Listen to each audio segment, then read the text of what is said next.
The Lowe Post is brought to you by Goodyear, helping you discover the road ahead. Goodyear, more driven. And now, the Lowe Post. Welcome to the Lowe Post podcast on a Friday morning where we enter a weekend of basketball where it was so close to having both conference finals be 2-2, and instead they are both 3-1, which is still very exciting. And I wouldn't count either of those teams out. God knows I'm never counting the Denver Nuggets. The Denver Nuggets could be down 4-0. I would be looking for a loophole to make sure that they were not on the way home out of the bubble to Denver. So I will not count them out, although a LeBron team blowing a 3-1 lead does not seem likely. A LeBron team overcoming a 3-1 deficit, I think I've seen that one before. The Celtics down 3-1. They could be up 3-1. They could have won the series by now. The Heat could have won the series by now. The score of this series through 4 games is a dead even tie, 441 points to 441 points. So no, I would not write off a Celtics team who I think discovered some solutions to Miami's zone in the second half of Game 4, has Gordon Hayward back. That said, we have seen the Celtics already have a little brouhaha, let's say, after a frustrating Game 2 loss. And when you get down 3-1 and you've lost 3 real heartbreakers, you just don't know. You don't know. Has the other team taken your soul? Has the other team taken your hope? Does the other team smell it enough that they just come out and stomp on your throat? I mean, there hasn't been a lot of that in this series. They've all been close, but you just never know. So it's dangerous to look ahead. But I'm just human. We're all human. I can't help it. I can't help but look ahead when both teams are ahead 3-1. Celtics, Lakers would be, I think, the sexier matchup. If you put all the league officials at the highest levels on truth serum, I think they would be dying for that matchup. Think about it. It's the history. It's the Lakers with an opportunity if they win the title. It would be their 17th championship, tying the Celtics for the all-time record. To do it against the Celtics, to stake your claim as the undisputed greatest franchise in basketball history right in the face of the Leprechauns. Although the Leprechauns, I don't know if they travel to the Orlando bubble, if they sit in their rafters at the TD Garden, to do it right in the face of the green jerseys. And yeah, apologies to Celtics fans. I think if the Lakers even up the championships, their titles are just so much better spread over NBA history than the Celtics, which are so front-loaded when there were 8 teams and dudes were smoking cigarettes in the locker room. I think the Lakers fans would crow that they are now the undisputed best franchise in basketball history, and they would have a point. So that's sexier. But here are some names that I think you need to refresh your memory about. Some names that have been popping into my head ever since both of these teams went up 3-1 about 12 hours ago. Josh McRoberts, Danny Granger, Shabazz Napier. Those names mean anything to you guys? The Heat acquired all 3 of those players in the summer of 2014 as they were waiting on LeBron's decision. McRoberts and Danny Granger fit into arcane cap exceptions that the Heat anticipated having access to because they would be over the cap, having re-signed all of the big 3. They viewed them as fits around LeBron. LeBron famously tweeted a bunch of love letters to Shabazz Napier ahead of the 2014 draft, and what do you know? The Heat took Shabazz Napier. The Heat have always denied that they took Shabazz Napier because of that, but I find that to be slightly hard to believe. And the moment LeBron left, it created some hard feelings with the Heat, and I don't think they've actually hid that. I think that they have reconciled it. But if you remember the history, that series ends, and Pat Riley does the finals with the Spurs ends. And Pat Riley does his end of the season meeting. He talks about being pissed, and he talks about having guts. And he says, quote, "Stay together if you've got the guts. Don't find the first door and run out of it." Hey, Riles. Oh, baby. A couple weeks later, goes to Vegas to meet with LeBron. Last-ditch pitch meeting. This has been well chronicled by both Wright Thompson at ESPN and Ian Thompson in his book, The Soul of Basketball. Maverick Carter is not at the meeting. Bad sign, number 1. World Cup game on in the background. LeBron's paying more attention to that than he is to Pat Riley. Bad sign, number 2. LeBron leaves. LeBron re-signs with the Cleveland Cavaliers. Here is Riley talking to Ian Thompson in the book, The Soul of Basketball. Riley felt as if he'd been played. That's Ian Thompson's words. Here's Riley. "Give me a heads up, and I'm going to be sworn to secrecy, and I would have started the work of getting players. Mickey Arison and I and the team deserved a heads up. That's the only thing that angered me after he left. That's the only thing. I had 2 to 3 days of tremendous anger. I was absolutely livid, which I expressed to myself and my closest friends. Wright Thompson, in a must-read profile of Riley from 3 years ago, has Riley talking about how a friend talked him off the ledge. Quote, talked him off the ledge from writing a Dan Gilbert letter. Although I don't think Pat Riley would have used Comic Sans. Flash forward 2 years, Game 7 of the NBA Finals between Cleveland and Golden State. LeBron trying for the championship that would vindicate his decision, that would cement his place in history, that would give Cleveland its long sought-after title after 54 years. This is Riley talking to Ian Thompson. As soon as LeBron hit the floor, I sent a text to him. I said, win this and be free. He never got back to me with a response. In fact, he said something after the game. What he said after the game was to our Dave McMenamin, this is LeBron, when I decided to leave Miami, I'm not going to name names, I can't do that, but there were some people that I trusted and built relationships with in those 4 years who told me I was making the biggest mistake of my career, and that hurt me. And I know it was an emotional time that they told me that because I was leaving. They just told me it was the biggest mistake I was making in my career, and that right there was my motivation, LeBron says. Riley has denied that was him on the record. I don't know if it was him. I have no idea. I believe Pat Riley if he denied it. Point is, Riley got over this. The Heat got over this. They have sent LeBron many nice messages saying, Riley has said on the record, he made the decision he had to make for his family, for himself, for his legacy. I get it. I understand it. And he says in Ian Thompson's book, I'm a good Irishman, Riley said. I don't hold a grudge. Only the drunks do, and the Celtics. But not me. Maybe, Pat. But if you don't think the Heat have been waiting for this since June or July 2014, whenever they found out LeBron was leaving, if you don't think they have been chasing this moment for 6 years, envisioning what it would be like to see LeBron in the playoffs again. Now, they initially envisioned it a couple years later when they were in the second round against Toronto and had a shot to advance to face Cleveland in the conference finals. I don't think they envisioned this. Lakers Heat, 6 years later, cross-conference NBA Finals, meeting LeBron at the absolute summit. But if you don't think that they've been sitting there stewing, that they've been sitting there thinking about what it would feel like to take LeBron out at the apex, you are kidding yourselves. Some teams, if you really had them in an honest moment, would say, boy, I don't know if I want LeBron in the finals. Like, I'd kind of rather have a weaker opponent. Like, could we get the Nuggets, but with Nikola Jokic injured or something? Like, we just want to win. I don't care what the circumstances are. We just want to win. The Heat want LeBron. And again, not counting either of these teams out down 3-1. I'm not that stupid. I'm just human. And my brain as a human being has been gravitating to Josh McRoberts and Shabazz Napier and Danny Granger. So if it's not Celtics Lakers, yeah, maybe it doesn't have the history. Maybe it's not as big of a TV bonanza. But Heat Lakers, I'll take any of these matchups. I'll take Heat Nuggets. I'll take Celtics Nuggets. I don't care. But Heat Lakers, don't sleep on that. That's a fun matchup. All right, let's bring in Chris Herring to talk about the conference finals. All right, let's welcome in one of my favorite guests, one of the people's favorite guests from 538, the great Chris Herring. How are you, sir? It's been a long week, man. Just a long, heavy week, but good basketball to watch at least, which I guess is some consolation on a personal level. In this world, you got to take your pleasures, your small, meaningless pleasures, without apology and where you can find them. I hear you, and I don't have any. I'm out of words at this point. I got nothing left. I need a little time.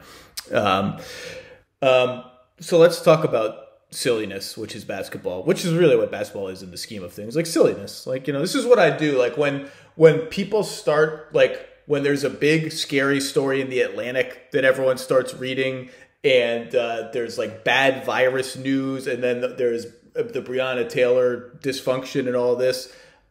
Part of me just is like, I'm going to go back and watch some film of Tyler Hero. Like, I just need to dive into my little rabbit hole. So we're going to dive into a silliness rabbit hole. Lakers Nuggets.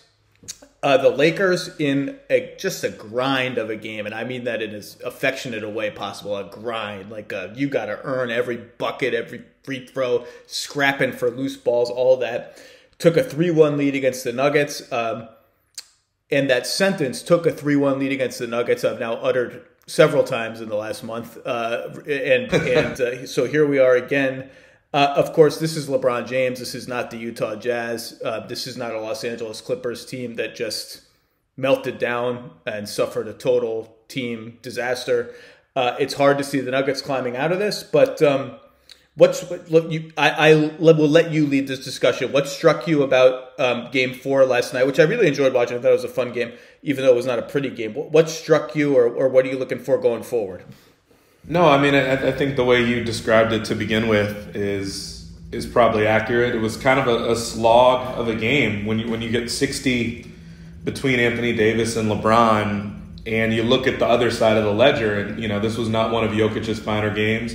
He had 5 fouls, was in foul trouble, wasn't terribly efficient, wasn't killing the Lakers with his passing, wasn't out there as much as you would have liked if you're Michael Malone.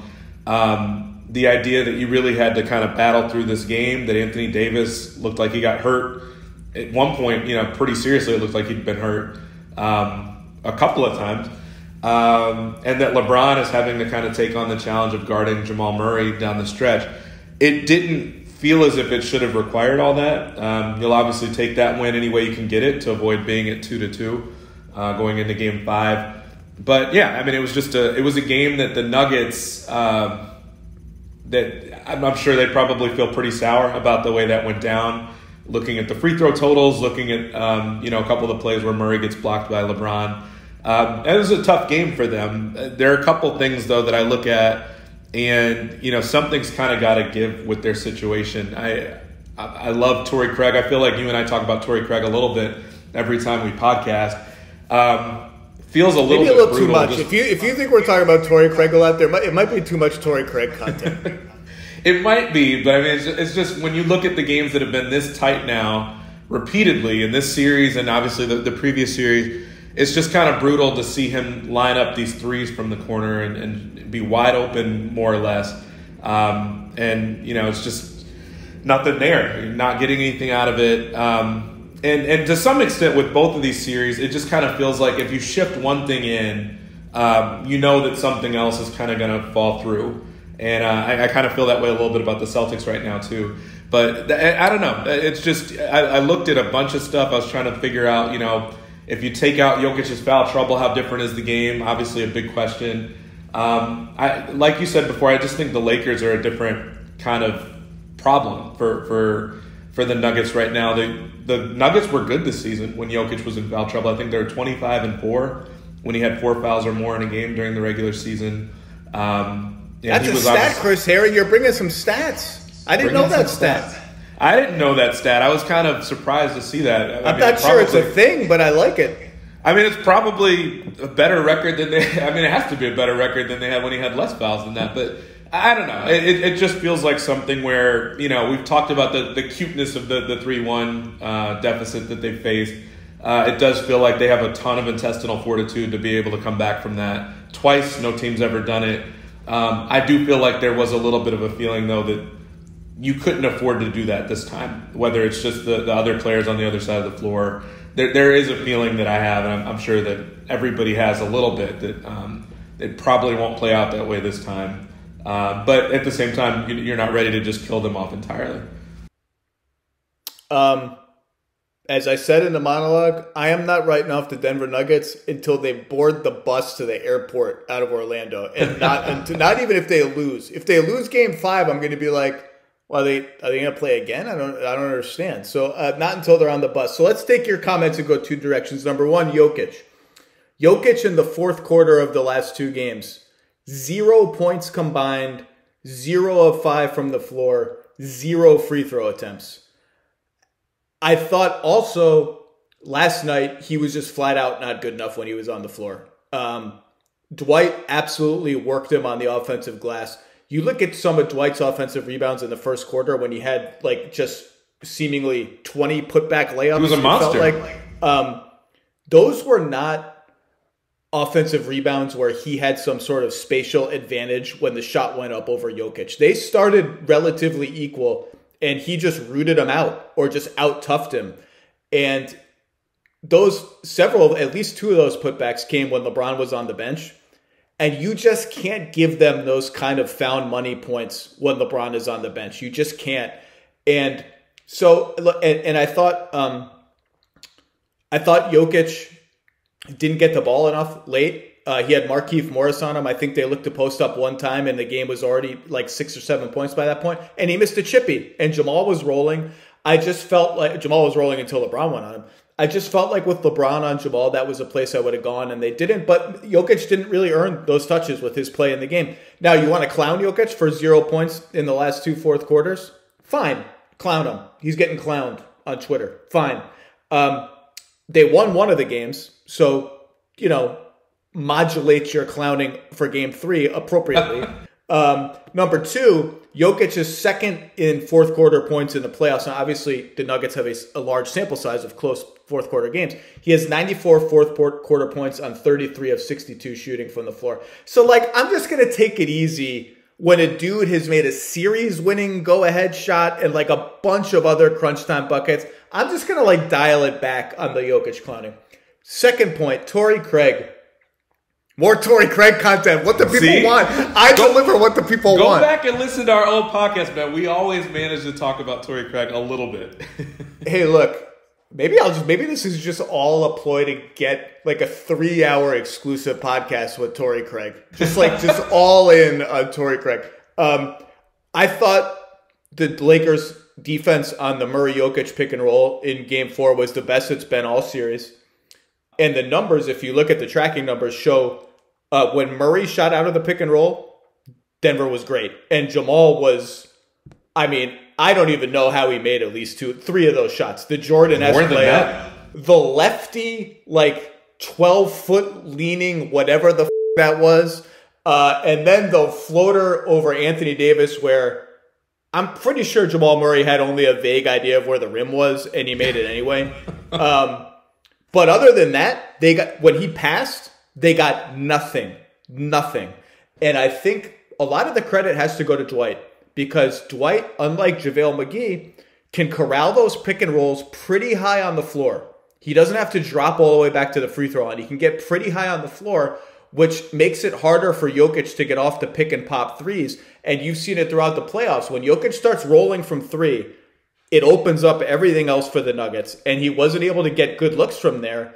And I credit Dwight for a lot of that. And what they settled with then was, well, we've got 2 on the ball, but Nicola's not quite open. So let's kick to Torrey Craig and see what happens. Exactly. Let's kick to Jeremy Grant above the break. And Jeremy Grant's had a great couple of games, but you're not going to be too stressed out about that shot. And the Nuggets just didn't make enough of them. And that's the thing. It's 3 more games of that where even if Torrey Craig, has a game where he can hit a shot, which it sounds really brutal to say it that way, but it's kind of been the reality now for a couple series in a row when you just look at what his numbers have been. You can get a game that way. Maybe it's him one night, maybe it's Jeremy Grant another. You get 2 games that way. I just think that 3-1 is probably too deep a hole against this Laker team, who, for all the reasons you just laid out, coming into this series, one of my biggest questions was, can the Lakers effectively play 2 bigs at the same time, one alongside Anthony Davis, and find success with it? Because throughout the season, that had not really been a thing for them against the Nuggets. Like you said, Dwight has shown to be pretty capable in different moments. Obviously, the work he did on the glass in the last game. So I just think the idea of 3 games in a row against these Lakers, and who knows, I'm sure we would have said the same thing against the Clippers last round. Obviously, that ended up not being the case. But it just kind of feels like they had to get one of these 2 games. Obviously, they lost on the last-second shot. And then, obviously, last night where they're down the stretch, and what were they, within 3 at one point I think they were down there at the end? They were at least within 2 or maybe 1 at one point. Yeah, it just kind of feels like one of those 2 games they had to probably get. And, like you were saying before, Jokic, yeah, absolutely, you want to see more out of him. You have to be a little bit critical of him. But with the idea that he would have been the reason a key reason, that they would have won game 2, was it? That Anthony Davis hits that 3. So, I mean, it's modulating the criticism, I think, is fair. But it does feel like they probably needed one of those. I was looking at it yesterday. You and I both use Second Spectrum quite a bit. I think the Nuggets have shot above their expected shot value in all of these games so far. And obviously a lot of that comes from what Jamal Murray has done by himself. But, I mean, that's where it comes in, where you just say to yourself, they had to get one more of these than they got. And it just kind of feels like at this point that might be too big a gap to cover. And yes, again, it's cute to be able to say that now they've got the Lakers right where they want them, but it just feels like there's something about this that would be a little bit different barring an injury to Davis or LeBron or someone important like that. Well, we'll see how Davis looks in Game 5. I mean, he tweaked that ankle, and they tested it. If you notice late in the game, one of the reasons they went away with Jokic was part of that stretch run. Anthony Davis was guarding Monty Morris. And they were like, let's make this guy move. Let's put him in a pick and roll against a guard and test him out. He looked, okay. But so to your point, for the series, the Lakers are plus 12 after 4 games. So it's been a competitive series. 118 offensive rating for the Lakers, 114 for the Nuggets. Those are both top 2-ish or number 1 for the Lakers in the league for the regular season. So it's been an offensive series. Let's go to the fourth quarter because LeBron in the fourth quarter, I just thought that this was such a grind out, like just classic playoff win for a LeBron team. LeBron in the fourth quarter, 9 points, only 1 of 4 from the field, 7 of 8 at the line. And, we've seen like he looks a little tired late in games lately. Like he settles for long twos. He had got Jokic on a switch and shot a long two. They had a shot clock violation in the half court late in the game. They had another just aimless possession with like 3 minutes left where LeBron just stood in the right corner, didn't touch the ball, didn't get involved at all. Ended with Anthony Davis trying to post up in the corner and lost the ball out of bounds. And yet they found a way. And the way was defense to offense. People tend to sort of separate, are you good at defense or are you good at offense? And there is separation, but they're also intertwined. And the Lakers putting LeBron on Murray, which was a move I had written about going into Game 4 and was waiting for. It wasn't just that he got 2 big stops. First one might have been a foul. Would like to see the old officiating report on that one. Might have been a foul. I think we're going to see a foul on that one. Do we get that? Because there was more than 2 minutes left. Do we get? Do they make the whole thing public? I can't remember. I didn't look at the timing on it. They might. I have to credit the NBA. Whatever they make public, they have made those referee reports so unintelligible with like 9,000 acronyms and like some columns over here that are linked to some, like I can't even read them. It's like too much mental effort to read them. Incorrect no call. A correct no call. An ick, a nick, a shtick, a whatever. Like I can't. I just like I give up after a while. Right. One of them was a foul. I'm pretty confident.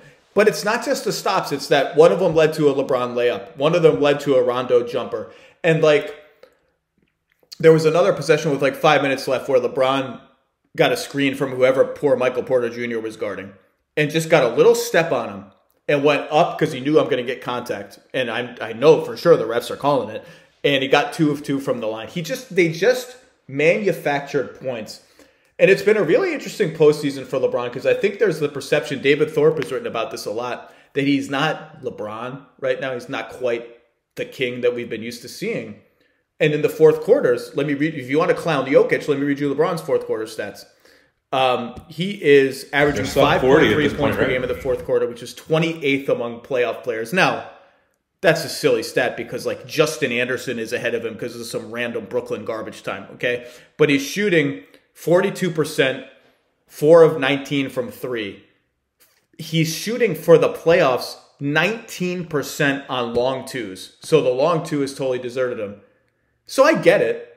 He doesn't look like emphatic in the half court late in games. And the Lakers half court offense has been just so-so since game 1 when they obliterated the Nuggets. You want to hear LeBron's stats for the full playoffs?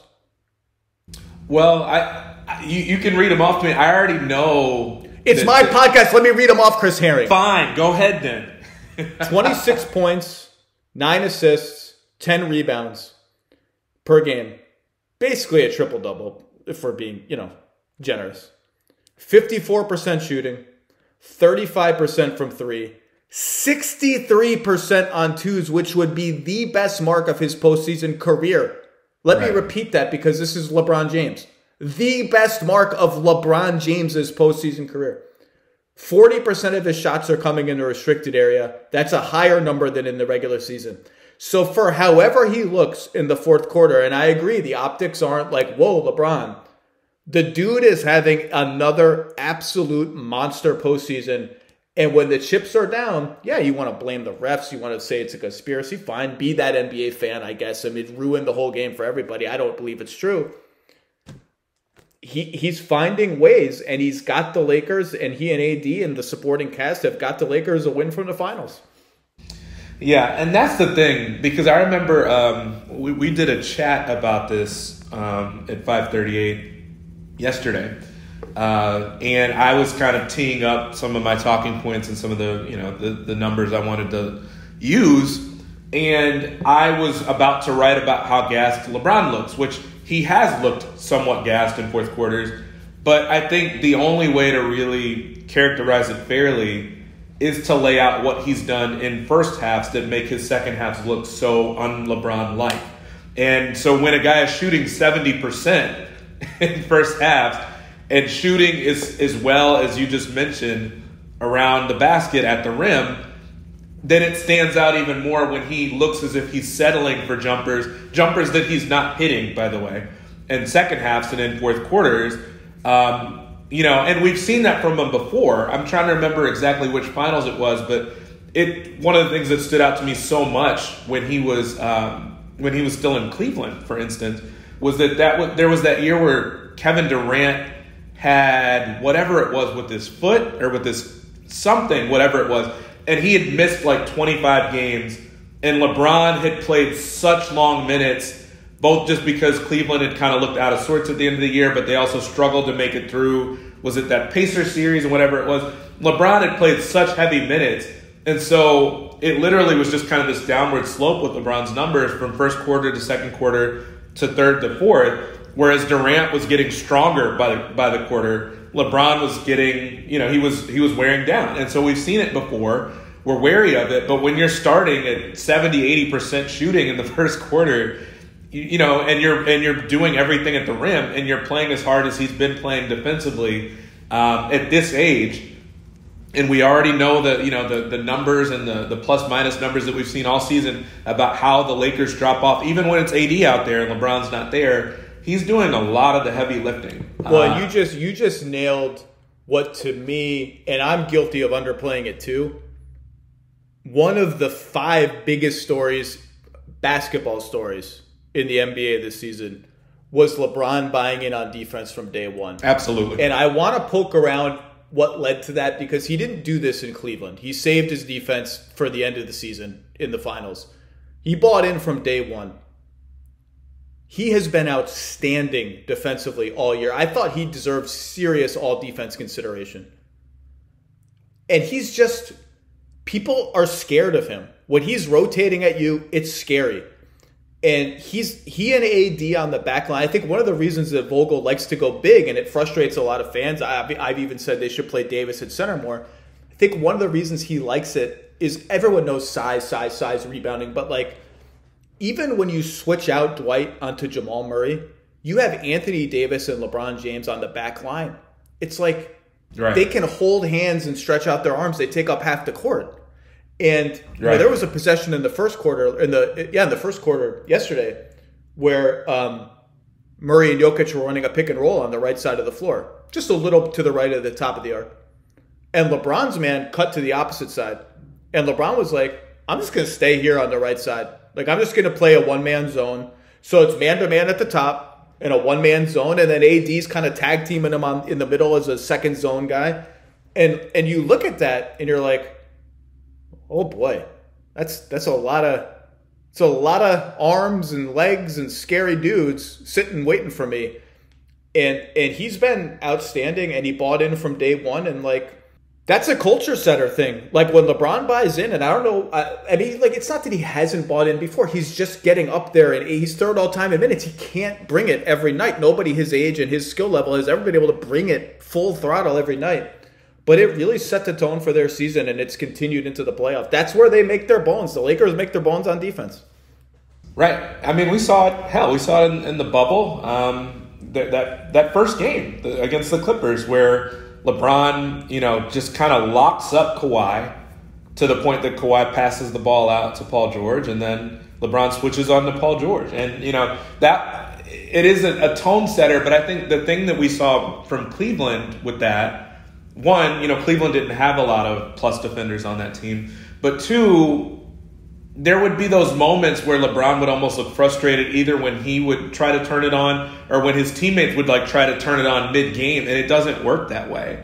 You can't just decide all of a sudden one individual person or even three individuals. That's a great point. That's a great point because in Cleveland there were eye rolls from LeBron sometimes. There were passive-aggressive, aimed a lot of times at Kevin Love. Oh, yeah.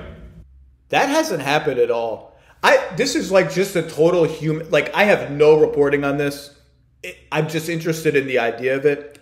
I just wonder if the moment you get Anthony Davis, LeBron realizes we have a chance to be a special defensive team because my co-star is the most special defensive player I've ever played with.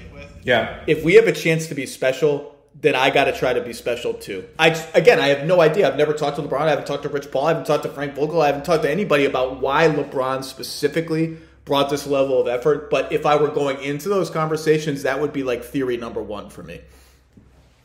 No, I mean, think about it. And now it seems weird to think about it this way. But, I mean, the team that I thought, and I'm sure others of us thought, was most likely to come out of the whole thing this year. I mean, I thought the Clippers for a while were kind of the team to beat. It was rooted in the idea that they were going to be a better all-around team, that they had more ball handling, obviously, but also that they had two guys that were just stellar defenders. We know Davis can be that guy, and obviously we know LeBron is capable of being that guy, but does he want to be? And is it something that he really feels like he can afford to do? I've been someone that has always been willing to give LeBron a little bit of a pass defensively because I know what he can do, and I always wonder if he's holding that in reserve. For sure. Because, I mean, think about the play that to this point will define LeBron's career. I've always said this, is a play where he chases down Andre Iguodala, and you look at the offensive possession. That's the build the statue play. Right, and you look at I guess this was an offensive play, not a defensive one, but I look at the play before that, and it was Kyrie dribbling the air out of the ball, and LeBron standing in the corner, which to me, I don't have a problem with LeBron not being involved in every single play because I know that he's saved. It's like someone that hoards their money. If you know they're going to do something really worthwhile with the money, so who cares? Not to say who cares, but obviously they have more rationale for not giving everything they have every moment because they're going to give everything they have at another moment. A couple more quick notes going into Game 5. The Nuggets have to get Rondo under control. Rondo in the pick and roll, 1.1 points per possession when he shoots or passes to a teammate who shoots. 1.23 points per possession overall. That's number one among every ball handler in this series. They could not get a handle on him. They could not find a way to get underneath screens. When LeBron was resting in the third quarter last night, they ran a bunch of Rondo pick and rolls. He blew by Jokic in traditional pick and roll defense for layups and fouls. Can't happen. They've got to get it under control. And Rondo's been really good. He's also really smart. He's gotten 2 or 3 steals in this series with sort of out of nowhere random double teams that have surprised the Nuggets. And again, the Nuggets' turnover rate for this series, they've turned the ball over on almost 18% of their possessions. That would rank dead last in the NBA for the season. High.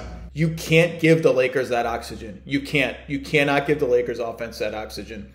And I thought the Lakers did a better job for much of last night running some sets on offense that got their other guys sprung open a little bit, some flare screens, some nice cutting plays.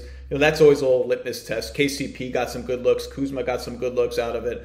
But they've just got to get Rondo under control. But any other notes you're looking at before we turn eastward?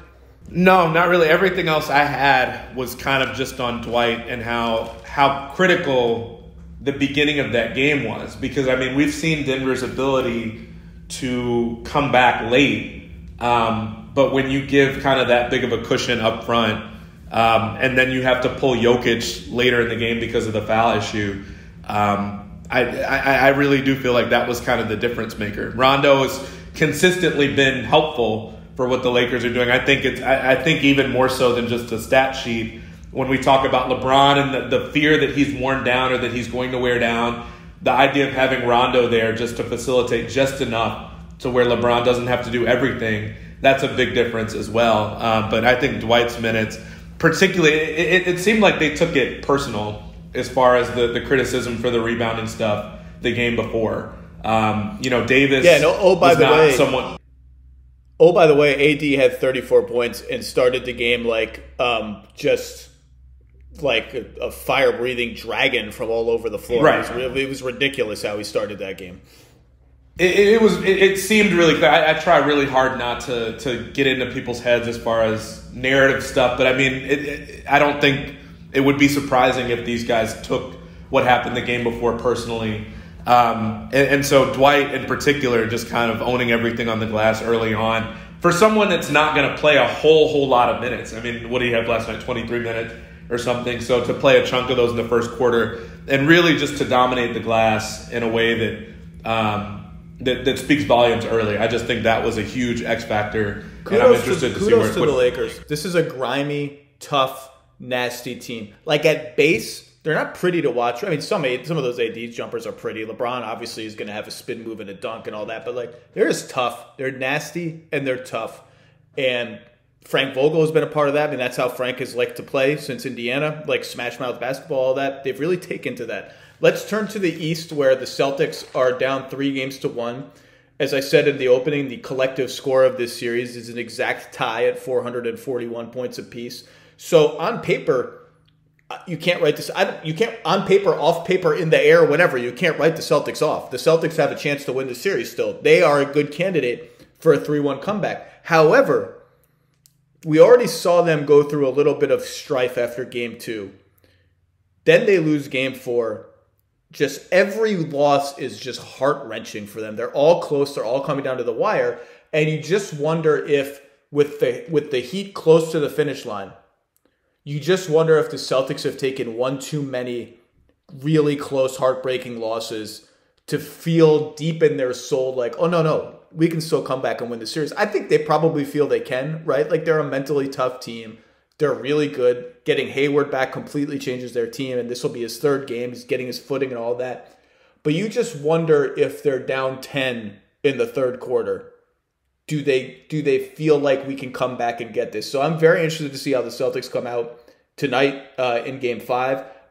What's interesting to you? What are you looking at? What's some of your themes? I'm curious to see in this game, do the Celtics end up, how heavily do the Celtics react to what just happened in the last game?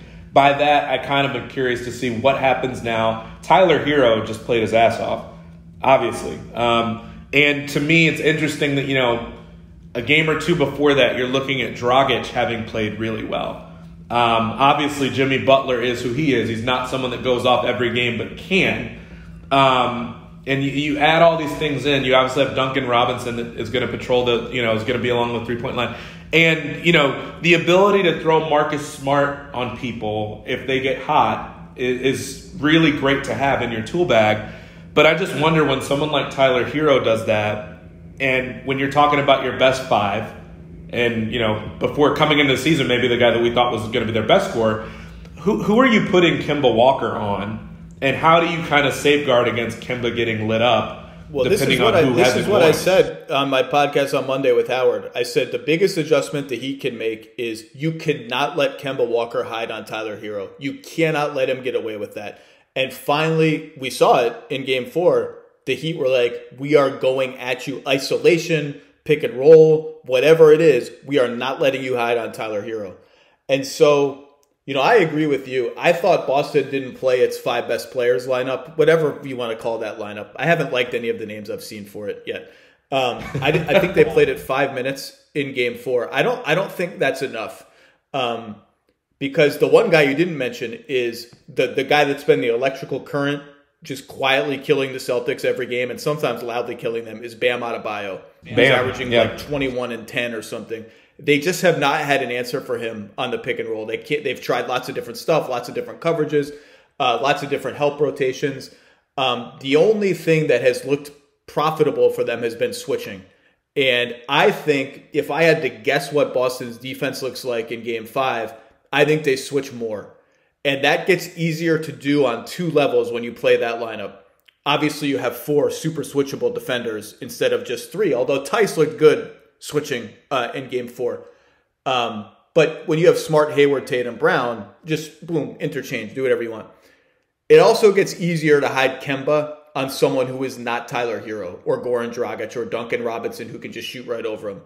When Tice is on the floor and you want to switch, you got to hide Tice somewhere that's not Bam Adebayo. And when Tice and Walker are on the floor, that has the trickle-down effect. It's just hard to find easy-ish assignments for both. So if I had to guess, I would guess Boston switches more tonight and plays that lineup a little bit more tonight. I think you're onto something. Yeah, I think that's kind of what I'm looking at tonight is just the idea that Kemba, I don't think Tyler Hero goes off for 37 again tonight, but I'm not totally sure that he has to. Someone else can be better than they were in the last game. And really in this situation, Boston has led for the vast majority. So it's really a lot actually like the Toronto series before. They've led 75% of the series. The minutes in the series, they've led 75% of them. But I do wonder at some point, is there kind of a confidence factor that seeps in because of how they've closed out these games or failed to close out these games where Miami has taken advantage and come back to win? We'll see. I think the Celtics will come out and give a really good effort tonight, but I am interested to see how they defend Bam on the pick and roll because there's just been too many dunks, too many rim runs. He's just killing them.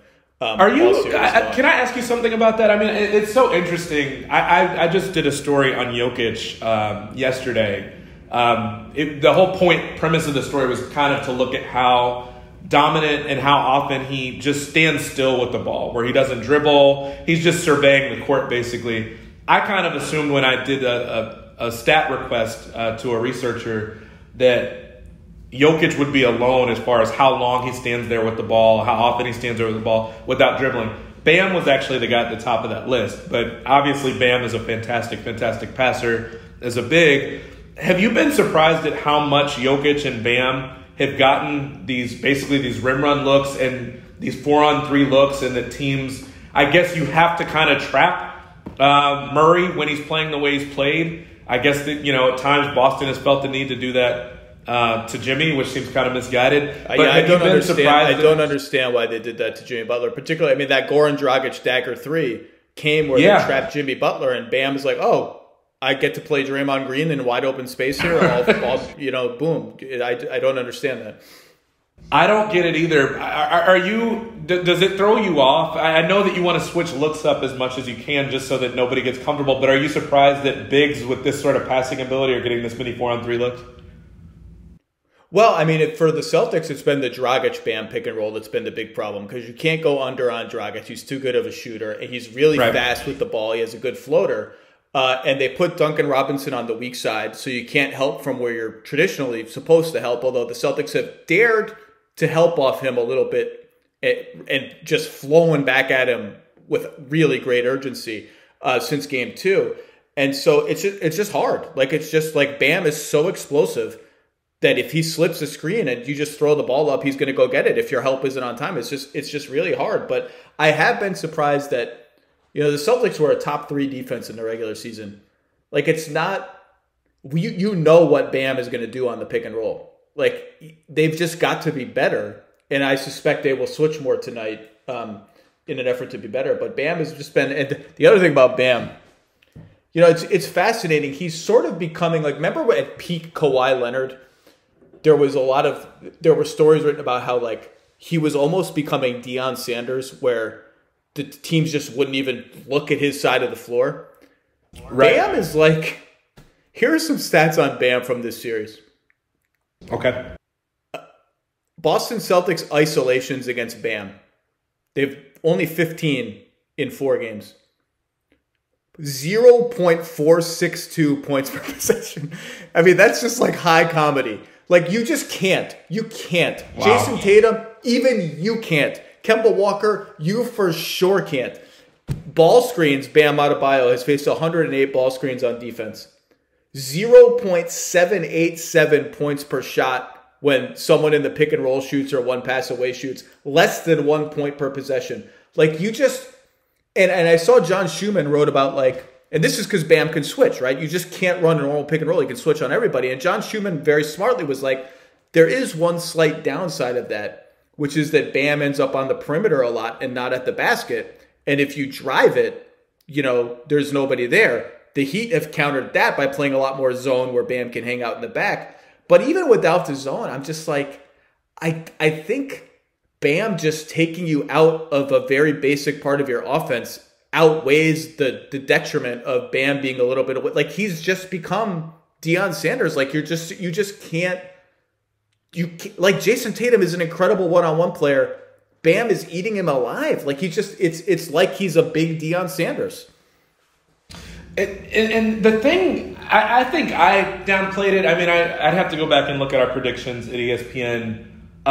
There were certainly a number of people that felt like Miami had the capability of taking out Milwaukee, largely because of how good they are, and even, you know, that they had the possibility of leveling up a little bit defensively. What I guess has surprised me, and, you know, not to bank too much of it on this series, if you had told me at the beginning of I guess of the bubble or after the regular season bubble was over that Miami was potentially going to be a game away, and, you know, who knows, maybe after tonight, going to the NBA Finals out of the East, I probably would have disagreed, mostly because I just wouldn't have thought that they had quite enough offense to do it. Even with Bam being the passer, the creator that he is, even with Jimmy being who he is, even with Dragic having kind of, you know, I called it in our story yesterday, an ocean of youth season. You know, I just not wouldn't just have probably completely bought it. He found more water than a fountain. Right. I mean, but all that, obviously Duncan Robinson. I watched Duncan Robinson before he was in the pros because he was a Michigan guy. I just still wouldn't have thought that they had enough offense to do what they're doing. I mean, they at this point, I know statistically as far as the teams being even point-wise, they're not steamrolling, but if they were to win this series, it would be a 4-1 win. They won the last series 4-1. They swept the series before that. I mean, they would have steamrolled their way to the NBA Finals really without a dominant offense. Obviously, they've looked dominant defensively at times, but it's a team that uses a zone, does it quite well, but is not shy about using a zone defensively. It just is such a... I don't know that we've seen too many teams like this, aside from the fact that Jimmy Butler is not... I think a lot of us would say he's a top 20 player, but he's not a traditional... take over. It's not close. He's way better than a top 20 player. He's borderline top 10. Okay, so and none of that is to knock him as much as it is to say that if and when you wouldn't have him in that list, or if someone countered you about the idea that he should be on that list, it's the idea that he very much kind of comes and goes as far as he might not really be doing all that much as far as scoring in the first couple quarters, and doesn't feel an absolute need to close it out himself necessarily either, because he trusts his teammates and because he's doing other stuff. So, I mean, it's just such I don't know how many teams we've had in recent memory that have been kind of a stranger team than this Miami team, but I love that about them because it's unpredictable. You have rookies scoring 30-point games. You and I had not the last podcast we did, but the one before that, where neither one of us put Hero on our first team for all rookie. I don't really think he deserved first team necessarily, but I mean, it's clearly capable of doing what he's doing. Yeah, this thing happens in the playoffs every year and this has been a playoffs that was separated by 4 months of hiatus, where all of a sudden Kendrick Nunn's out of the rotation and Tyler Hero is a monster, and everyone's like, well, how could these people not vote Tyler Hero first team All-NBA? And it's like, well, I know that this recent thing is like at the forefront of your mind, but this whole other season happened like a while ago where Kendrick Nunn averaged 17 points a game or 16 points a game and started all these games.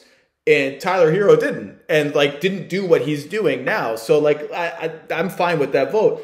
The Heat are really, I think they're a breath of fresh air the way they play on both ends of the floor. And I get what you're saying about their offense, and I thought maybe they didn't have quite enough juice too once the defenses got better. But they were a better offensive team than defensive team in the regular season. I think they were 7th on offense. They're just good. And I said this a couple weeks ago with LeBron. They can win the title. I don't think they'd be huge underdogs against the Lakers. I think that's a pretty good matchup, and I wouldn't put it past them to win the title. But the Celtics aren't done. What did you think the other big issue in this series? I thought the Celtics made real progress against Miami's zone in Game 4 and got pretty much all the good looks they could want in the second half specifically.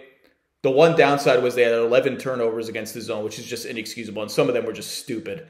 What did you think about that specific? And Miami played, I think, 55 possessions of zone in Game 4, which is just it's like college basketball all of a sudden. Syracuse. Yeah, I mean, that to me is interesting too, because I think there's this thought that a lot of us have, the idea that if you use a zone, in some ways you kind of burn your ability to use it for the next game, particularly if a team does well against it. I think you mentioned 55 possessions that they ran with it the last time. So how much does that take away from your ability to use it going forward? But the truth is, one, Miami is really, really not shy about using zone. You obviously aren't shy if you're using it 55 times in a game. But secondly, they've got cushion here. They're up 3-1. If they lose, at worst, they're up 3-2.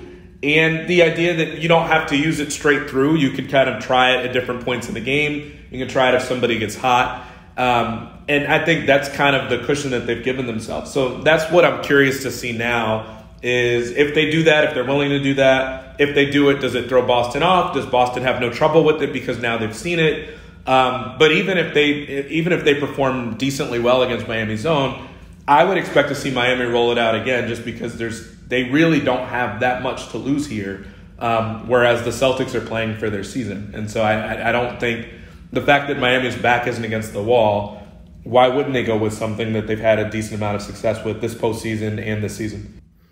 Yeah, I agree. I think, obviously we're going to see it. But the numbers from Second Spectrum on the zone from Game 4. Boston 1.08 points per possession against the zone, which is solid. It's not great, but it's good. It's solid. And if you look, I thought they found a pretty smart solution to it in the second half. So a lot has been made of the Heat have it's a quote unquote 2-3, but the guys on the wings, which are normally their weakest defenders, often shoot up if they see a shooter there, which creates like a 2-on-1 on the sideline if you have another shooter in the corner. So what the Celtics started doing in Game 4 was bringing Tice up to set a screen on the wing, and Kemba or Tatum would take that screen and go to the sideline.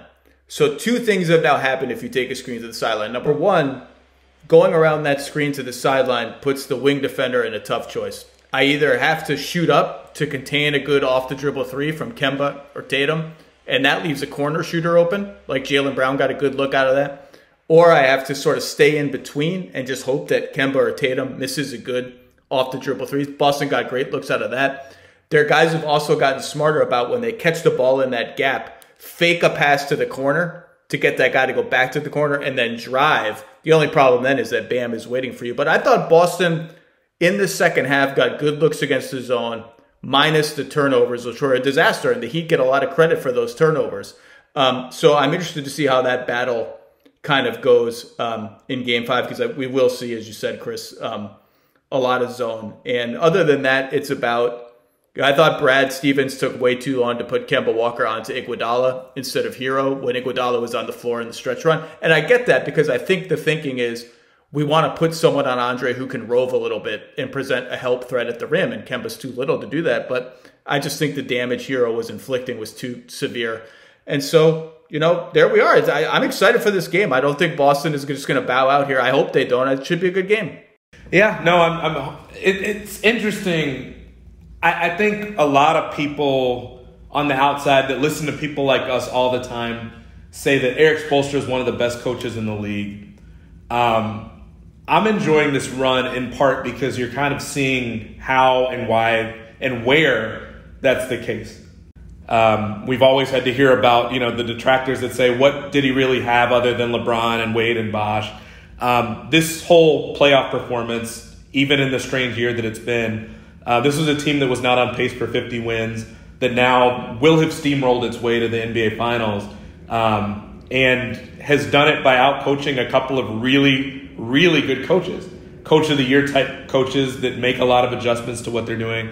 So he'll deserve that. And it'll be a team that will have a more than a puncher's chance of beating the Lakers or whoever they play. And I think that's really cool that now we won't have to kind of ask, what has he done? He will have done this. And it's amazing to really think about that for a coach that, came up from where Spo has come up from. Yeah, the people asking those questions, if they're still asking that before these playoffs, they just haven't been paying attention. Spo's a monster. He's already going into the Hall of Fame before this season, and he's done a hell of a job. And these are two great coaches, and it's going to be hopefully a fun Game 5. I hope Boston brings it tonight. If not, we will have one finalist solidified, and then we'll have another game on Saturday, and we're almost at the finish line of this thing.